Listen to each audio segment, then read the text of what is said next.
yang kedua. Ini pertemuan kedua tentang radang dan infeksi. Ya. Nah, kemarin kita udah belajar tentang sel ya. Jadi sel itu kalau kena jejas itu dia akan beradaptasi. Kalau jejasnya kuat dan lama atau hebat banget, dan maka dia akan menimbulkan kematian sel. Ya. Nah, sekarang kita masuk ke radang dan infeksi. Nah, radang itu disebut juga inflamasi, ya. Itu suatu reaksi dari jaringan hidup terhadap semua bentuk dari jejas atau injury atau cedera. Nah, suatu respon protektif yang ditujukan untuk menghilangkan penyebab awal dari jejas sel, serta dia membuang sel-sel dan jaringan nekrotik yang diakibatkan oleh kerusakan asal. Penyebabnya apa? Penyebab dari radang itu bisa karena benda hidup atau benda mati. Kita bagi dua, ya. Kalau benda mati itu bisa berupa rangsangan fisika dan rangsangan kimia. Kalau rangsangan fisika ini sama dengan jejas, ya, hampir sama dengan jejas. Kalau fisik dia seperti trauma, adanya benda asing, adanya rangsang panas atau dingin yang berlebihan, atau tekanan yang lama. Ya, jadi contohnya pada pasien DM, ya, pasien DM itu paling sering itu yang luka-luka adalah kakinya. Dimana kalau dia pakai sepatu yang lama, terus kekecilan, ada tekanan kan kakinya itu. Nah, karena gangguan dari mikrovaskular aliran darahnya, bisa-bisa dia nggak berasa, tahu-tahu sudah luka, gitu ya. Jadi akibat tekanan. Bisa juga kena rangsang kimia, ya, bisa dari asam dan basa yang kuat dan keracunan obat-obatan. Kemarin jejas juga ada ya, yang karena luka bakar akibat aspirin dan lain-lain. Nah, kalau benda hidup biasanya agent biologi, ya, berupa kuman patogen, bakteri, parasit, virus, ya. Jadi semua yang dapat mengiritasi jaringan melalui kimia yang dilepaskan atau yang diproduksi, yang kita sebut toksin. Tujuan dari inflamasi itu dia menyekat, ya, menyekat atau mengisolasi jejas. Jadi supaya jejas itu tidak melebar kemana-mana, ya. Jadi dia menghancurkan mikroorganisme yang menginvasi tubuh kita dan menghilangkan aktivitas toksinnya. Kemudian dia mempersiapkan jaringan bagi kesembuhan serta perbaikan. Masih dengar suara saya? Masih, Bu. Masih ya. Soalnya jaringannya ada gangguan nih, hilang timbul. Nah, dasarnya inflamasi itu dia tujuannya bersifat untuk protektif, untuk melindungi tubuh kita. Namun dia seperti pisau bermata dua, jadi dua sisinya tajam. Yang satu sisinya itu berbahaya. Jika terjadi reaksi hipersensitivitas, dia itu bisa menimbulkan kematian atau kerusakan organ yang persisten dan bisa progresif karena akibat dari inflamasi kronik dan adanya fibrosis tersebut. Ya, jadi dia seperti mata pisau bermata dua, satu sisi dia ingin menyekat, mengisolasi jejas, menghancurkan mikroorganisme, ya, jadi yang bersifat protektif. Tapi di satu sisi yang lain, kalau reaksinya berlebihan, dia akan menimbulkan reaksi hipersensitivitas. Jadi secara klasifikasi dia berdasarkan waktu terjadinya rangsangan jejas tersebut dibagi radang akut dan radang kronik. Nah, bagaimana pola dasarnya kita lihat ya radang akut. Radang akut itu berlangsung relatif singkat, dari beberapa menit sampai beberapa hari ya, biasanya 3-4 hari ya. Biasanya ditandai dan eksudasi cairan dan protein plasma serta akumulasi dari sel radang akut yang disebut neutrofil ya. Jadi kita akan menemukan neutrofil itu banyak banget ya di sel radang akut, di jaringan yang radang akut. Kalau radang kronik dia berlangsung berhari-hari, jadi di atas 3-4 hari sampai bertahun-tahun. Biasanya kita bisa lihat di preparat itu ada influx dari sel radang kronik yang dinamakan limfosit dan makrofag. Ya, biasanya di situ disertai dengan proliferasi dari pembuluh darah dan adanya pembentukan jaringan parut. Nah, untuk radang akut dia ada 5 tanda utama ya yang secara makroskopis. Radang akut itu yang berlangsung sesaat ya, yang mendadak. Nah, dia akan menimbulkan kalor. Jadi contohnya gini. Kalau ada bisul, ya bisul biasanya akut tuh ya. Kalau bisul kamu bayangin di tangan kamu ada bisul, kamu akan pegang bisul itu, tempat bisulnya itu akan lebih panas ya, yang disebut kalor. Nah, bisul itu akan berwarna merah dibandingkan dengan jaringan sehatnya yang disebut rubor.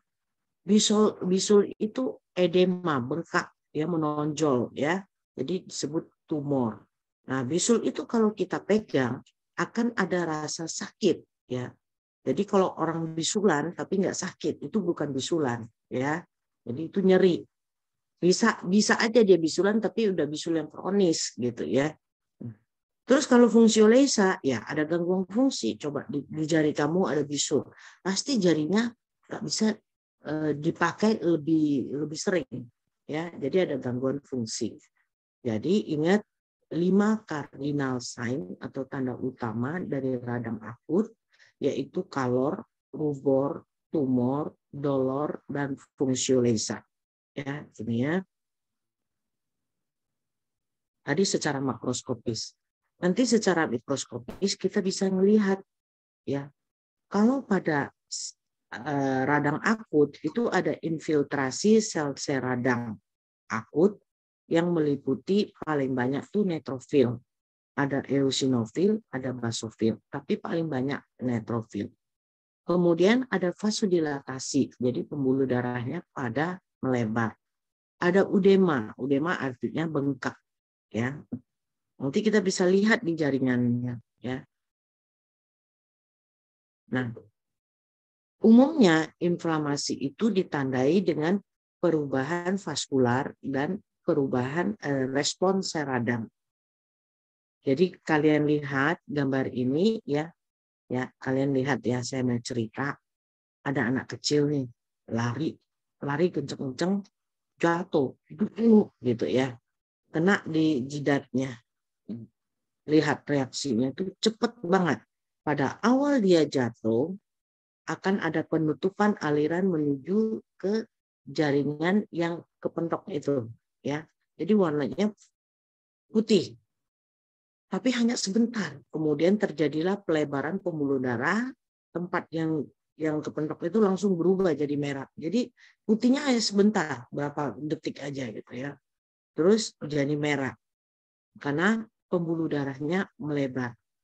Setelah dia merah, di ujung dari pembuluh darah itu dia akan ditutup karena dia harus menjaga homeostasis, ditutup sehingga ada perubahan tekanan antara intravaskular ya dalam pembuluh darah dengan ekstravaskular sehingga cairan di dalam intravaskular akan keluar ke ekstravaskular sehingga terjadi eksudasi. Jadi ada tumpukan cairan di luar.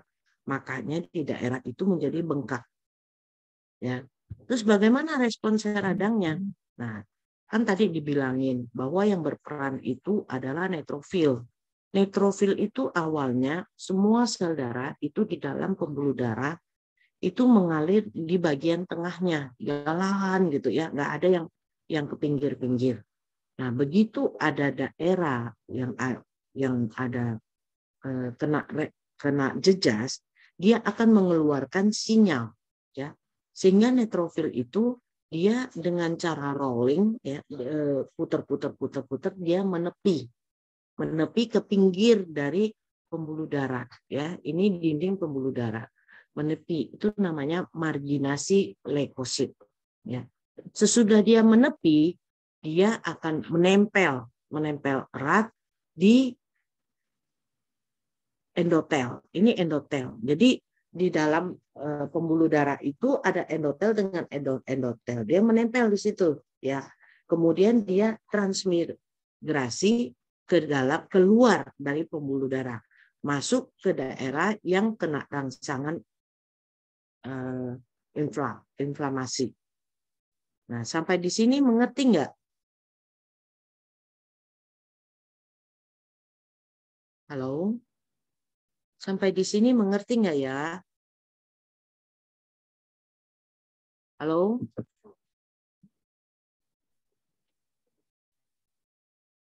Halo? Halo? Halo? Sampai sini mengerti nggak? Aduh, saya bicara dengan hantu kali ya. Halo? Iya, Ibu. Dengar ya? Iya, Dengar ya? terdengar, Ibu. Oke. Nah, manifestasi lokal ada 3 macam pada radang akut. Satu,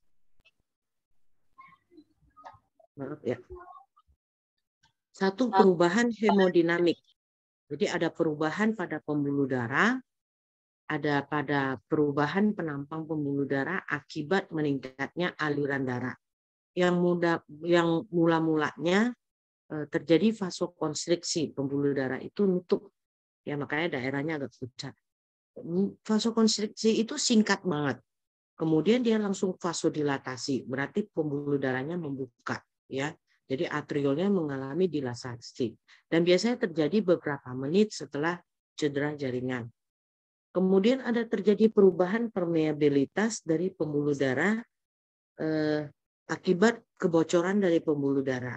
Ya, maka ada perubahan tekanan osmotik dari pembuluh darah intravaskular ke ekstravaskular. Makanya keluarlah protein plasma dari pembuluh darah ke jaringan. Ya. Kemudian ada eksudasi seluler, ada perubahan sel leukosit neutrofil, mulai dari marginasi, ya, kemudian dia adesi, terus dia emigrasi. Ini bisa terjadi karena adanya daya tarik rangsangan kemotaktik, jadi rangsangan yang dikirim secara kimiawi. Ya, gunanya ngapain neutrofil ke sana? Ya, untuk fagositosis, untuk dimakan. Ya, kalau ada bakteri di sana atau ada sel-sel yang mati di sana, jadi dia akan melakukan peran utamanya. Dia lakukan marginasi, emigrasi dengan cara kemotaksis dan fagositosis. Ini ya, sebenarnya ini ada videonya, tapi videonya hilang. Ya, kita lihat ini pembuluh darah. Ini ada jejas. Ya, di sini ada rangsang inflamasi atau disebut infeksi karena ada bakterinya. Nah, neutrofil bersama dengan sel darah merah itu berjalan di tengah-tengah pembuluh darah. Kemudian dia melakukan marginasi, ya, marginasi, kemudian dia adesi, kemudian dia bisa ke sini karena ada rangsang dari sini kemoatraktan, ya, sehingga dia transmigrasi menuju ke daerah yang ada rangsang bakteri atau rangsang inflamasinya, dan nanti dia akan menjalankan fungsinya dengan memfagosit bakteri-bakteri atau jaringan rusak di sana. Akibat dari inflamasi akut, ya, itu ada beberapa hal yang terjadi. Kalau misalnya tidak terlalu parah, dia bisa mengalami resolusi sempurna. Artinya bisa sembuh dengan baik, sembuh dengan sempurna tanpa ada cacat. Atau dia bisa sembuh dengan menimbulkan jaringan fibrosis. fibrosis inilah yang jadi jaringan parut ya. Jadi kamu lihat di dengkul-dengkul kalian itu ya banyak yang nggak mulus. Waktu kecilnya pernah jatuh, ya. Jatuh terus luka. Ada luka-luka yang dulu pernah luka terus hilang, tapi ada yang tidak tidak hilang. Jadi ada bekas lukanya itu namanya fibrosis, ya jaringan parut. Ada yang berubah menjadi radang kronik, ya. Jadi radang kronik. Jadi dari radang akut dia bisa mengalami resolusi sempurna, bisa mengalami fibrosis, bisa menjadi radang kronik. Nah ini gambarannya. Kalau kita lihat di patologi ya, jadi tempat-tempat yang mengalami radang kita lihat, kita bikin preparatnya. Nah ini tanda-tanda peradangan. Ya, ini sel-sel radangnya. Ya, tampak peradangan itu bisa ada ulkus, ya, ada luka gitu ya, dasar ulkusnya ya. Nah, kalau secara efek sistemik apa yang terjadi? Kalau tadi kan efek lokal, tuh ya. Nah, lihat ya anak-anak kecil waktu jatuh tuh, malamnya panas nih, demam, bisa demam. Orang juga bisa, misalnya kita luka kena infeksi, terus bisa ngalami demam. Bisa terjadi penurunan kesadaran, yaitu peningkatan somnolen. Somnolen itu kesadarannya pada tahap di mana masih ringan ya, yaitu bawaannya pengen tidur terus. Ya coba bayangin kalau badan kamu lagi panas, hawanya tuh pengen tidur mulu. Ya, itu secara sistemik memang begitu. Kemudian malaise. Malaise itu lemes. Ada degradasi protein otot skelet yang dipercepat. Jadi badan pada ngilu-ngilu semua ya. Ada hipotensi kalau kita ukur tekanan darahnya umumnya ya akan turun. Kemudian dari hati bisa terjadi sintesis hepatik berbagai protein ya, itu dalam bentuk komplement, dalam bentuk protein koagulasi gitu ya. Kemudian kita lihat sel darah putihnya, ada perubahan pol dari sel darah putihnya dalam sirkulasi. Jadi lihat kalau orang lagi apendisitis ya, radang usus buntu, kita lihat periksa darahnya, oh ternyata leukositnya tinggi 1.300 gitu ya, normalnya kan di bawah 10.000. Jadi dia terjadilah leukositosis. Nah, sel darah putih polnya kan ada neutrofil, basofil, eosinofil, kemudian ada limfosit, ada monosit, ya. Nah, itu dilihat polnya. Kalau polnya lebih banyak ke neutrofil, berarti masih kronik. Ya. Kemudian ada lagi yang dinamakan sitokin, periksa itu tumor necrotic factor atau TNF. Nah, ini semua merupakan mediator dari reaksi fase akut yang paling penting ya, alfa biasanya ya. Nah, kalau radang kronik, nah ini lihat gambar ya, lihat gambar ini. Kalau radang bisa akibat trauma ya, jadi biologi, agen kimia, agen fisik ya.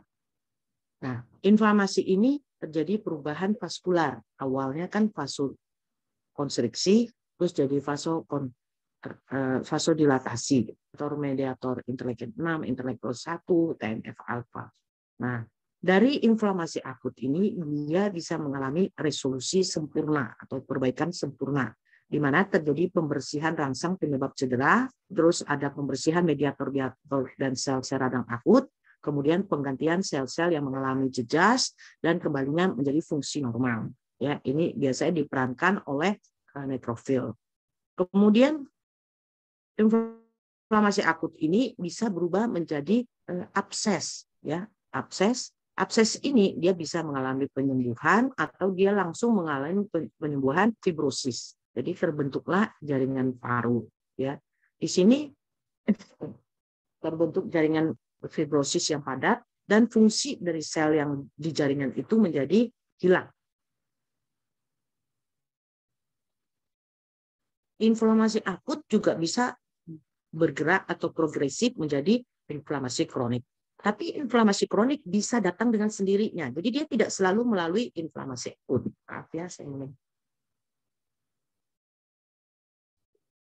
Kalau dia langsung inflamasi kronik, dia mulai dari infeksi resisten, ya yang lama gitu ya, biar ringan lama, ya lama-lama jadi radang kronik. Atau penyakit yang berhubungan dengan autoimun. Nah, di inflamasi kronik, apa sih yang terjadi? Di sini ada angiogenesis, pembentukan pembuluh darah yang baru, ditemukan infiltrat sel-sel mononuklear. Ya, mononuklear itu makrofag, limfosit, dan sebagainya. Kemudian pastilah ada jaringan parut yang ditemukan, karena ini kan fibrosis. Nah, inflamasi kronik ini juga bisa mengalami penyembuhan sempurna.